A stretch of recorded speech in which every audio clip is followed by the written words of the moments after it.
Good morning, everybody. Welcome back to another episode of Breakfast with Disaster. I don't know if you guys remember, but Travis was on the show probably about, what was it, like 6 months or so It's ago? been a bit. Yeah, it's been a bit. He got a new hairstyle too since then. No. Getting it cut today. Don't judge me.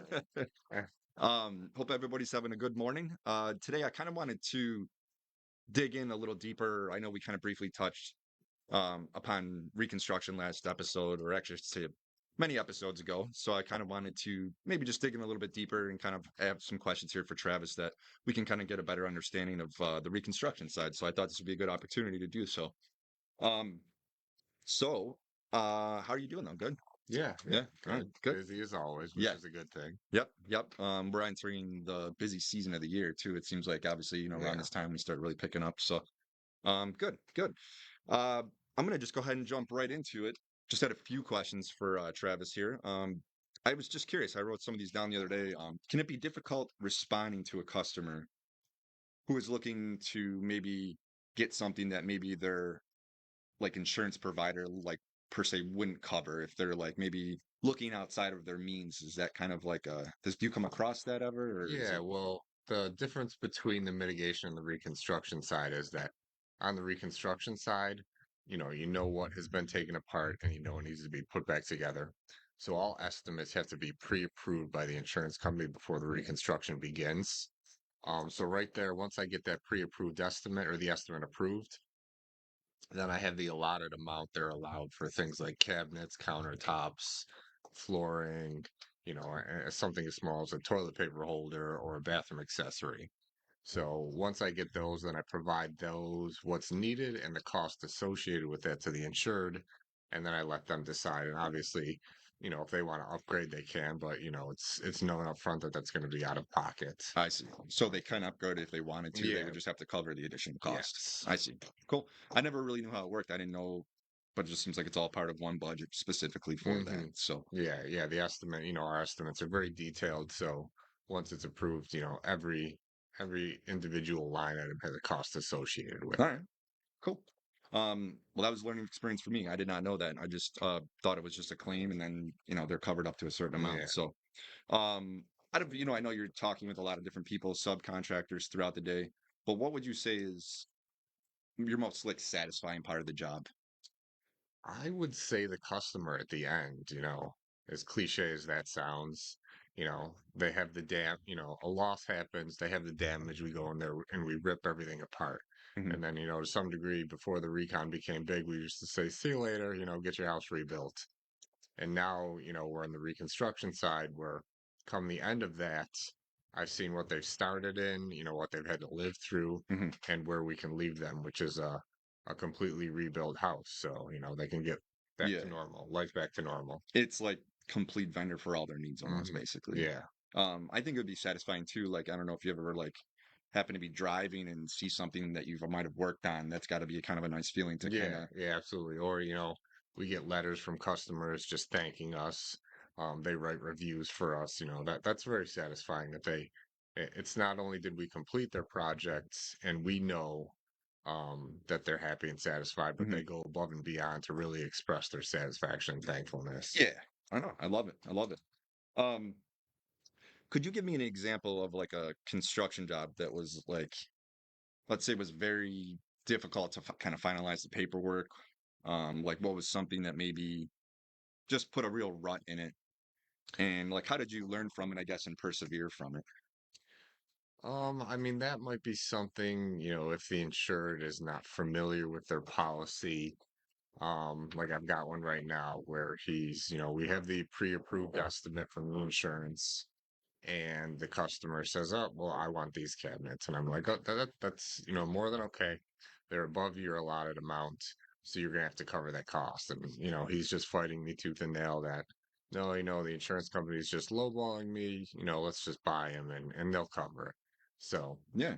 I'm having to explain to him that that's not how that works. I'm going to get justification from the adjuster to confirm that and maybe call the insured. So we get those difficult customers once in a while. Yeah, yeah. But as long as you've been through it a couple times, I'm sure you probably know how to work around it, which is kind of nice. So, Right. and I mean, is it something that you like kind of grew up knowing you wanted to get into construction, or I guess how did you kind of Oh, get thrown well, into the construction side? yeah, when growing up, my dad used to own a construction company before Surf Pro. Hmm. So I grew up in that. And then I worked for Surf Pro for a little bit. And then I went out and worked construction because, that's what I grew up in. And I do love that, Yeah, building things. yeah. And then I came back to Surf Pro and we opened a reconstruction side in there. So I kind of get to do a little bit of both. So already coming in with an experience behind it is always obviously Hmm. a good, great benefit Yeah, as it well. definitely helps. 100%. Great. Well, I appreciate that.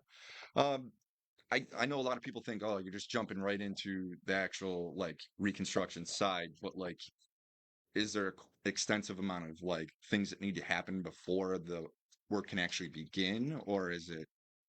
it pretty self-explanatory? Yeah, like I said, we need that estimate. First, obviously, the estimator has to go out, write it, then we have to get it pre-approved. Then once it's approved, then I can give, you know, some of the customer choices to them, where they choose the cabinets, then they go out to the subcontractor to make that choice. Hmm.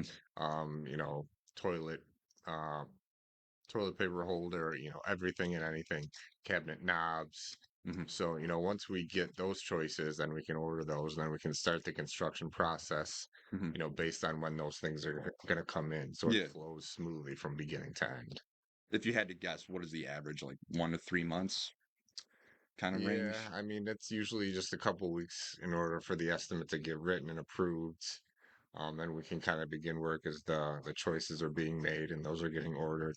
Cool. Cabinets can take anywhere from 8 to 12 weeks just to come in. Yeah, So, especially with the shortages we have now with yeah. all, which I think is getting much better, but we are still seeing shortages. I remember when I was working previous jobs, even just the ECU chips for the vehicles where Okay. Yeah. there was like Yeah. shortage for like 6 months with those too. So that Yeah, was pretty, this world we live in these days. yeah.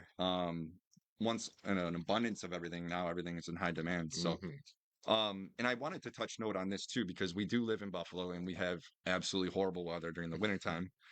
And even in the fall, we can get surprised with some just weird weather patterns. So, was there ever a time where you guys were out like on a project and let's say, I don't know, like a roof wasn't finished yet, or you had inclement weather rolling in and it kind of like blindsided you guys and you were like, oh, didn't realize it was Hmm. coming?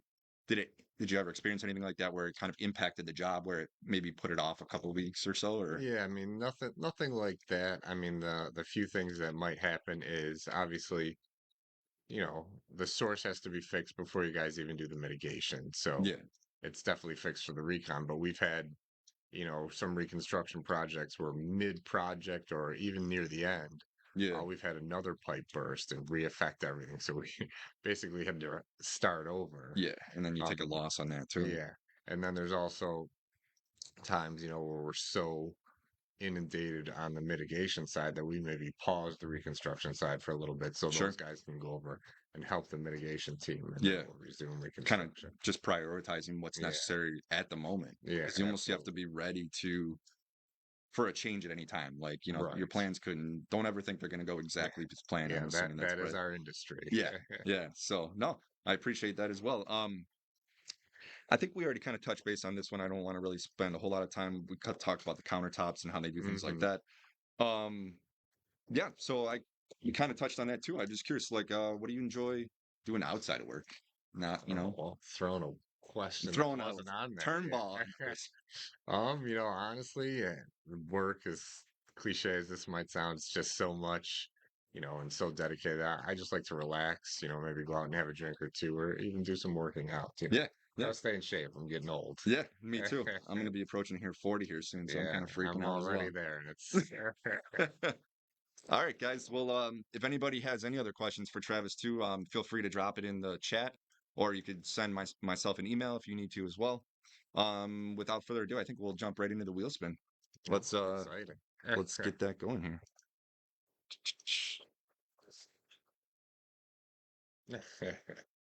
Gonna stay long, just getting it trimmed up a little bit.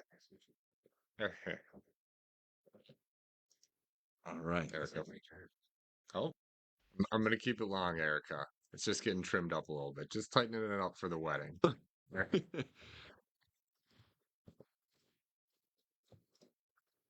All right. 514 is our winner. Let's see who that is. One moment.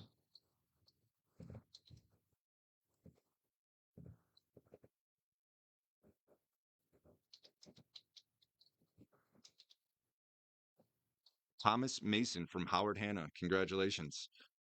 If you are watching the show, Tom, we will give you a double prize. If not, you'll still get a prize, and I will deliver it personally to you. Just trying to get our here. Yeah. So, congratulations. We'll drop that off to you. And I want to thank everybody for watching the show today. And Travis, thanks again for once again for being on the show. Always a Absolutely. pleasure having you on. Always love it. Yeah. Yeah. Everybody have a good rest of your day, and we will see you next week at 10:10. All right. Go Bills. Go Bills.